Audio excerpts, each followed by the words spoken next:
Hello, good evening and welcome. You've just entered the arena. I'm Michael Coren, whether you like it or not, and thank you for joining me. Now, an Alberta woman won't be going to prison for strangling her newborn baby with her thong underwear.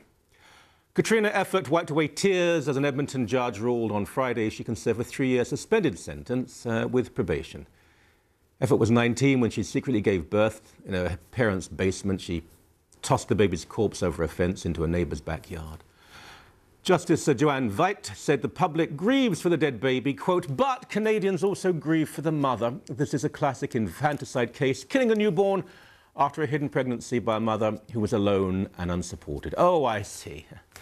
Are you outraged, angry? Do you feel all warm and cosy inside by indulging in collective contempt for the mother and the judge? OK. Now let's think a little deeper. The reason this happened, and the reason the judge was so absurdly lenient, is that we no longer value vulnerable human life, especially at its tiniest. If we kill in the womb, why not kill just afterwards? Yeah, you heard me. Why is this horror any different from ripping a baby apart shortly before it leaves its mother's body? Abortion, which is what you subsidize with your tax dollars, what all the major parties support, what we are told we cannot even question.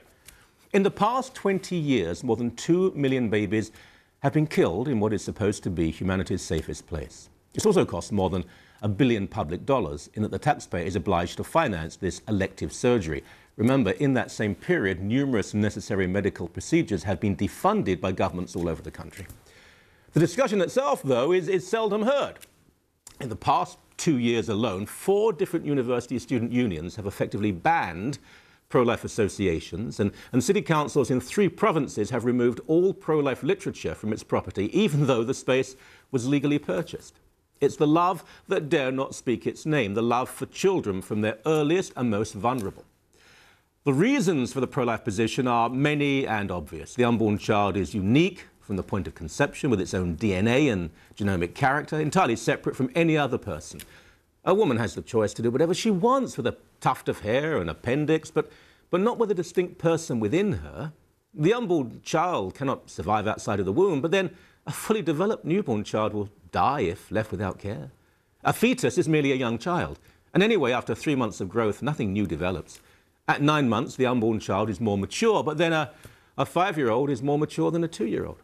Now, we know instinctively that this is a child, witnessed by how we would react if we saw an obviously pregnant woman smoking or drinking heavily. Now, we've been programmed to think differently if we see a pregnant woman opting to end the life of her powerless child. Yeah, people say, but what about abortion in the case of rape and incest? Well, these tragedies provide less than a fraction of 1% of the reasons for abortion, and they are mentioned by abortion advocates simply to make pro-lifers appear extreme. We should ask if those who support abortion in these rare cases would oppose it when rape and incest are not the causes for pregnancy.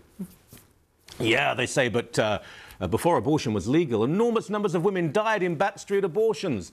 Well, actually, this is mostly propaganda. Of course, such horrors occurred, but there are no reliable figures, and informed sources dismiss most of these claims as nonsense. We do, however, know just how many babies now die in front street abortions. OK, people say, but only women have a right to comment on this issue. Really? Well, men are fathers, men are taxpayers, men also perform abortions. Most abortionists are men.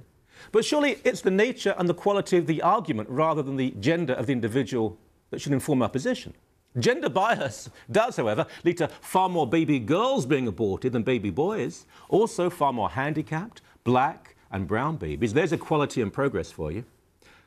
A tiny babe strangled by a mother, grotesque, drenched in horror. But it's all fine and dandy when the killer wears a white coat, the crime scene is an abortion clinic, and you pay for the slaughter. Do you still feel full of smug outrage? Do you? No. No, I thought not.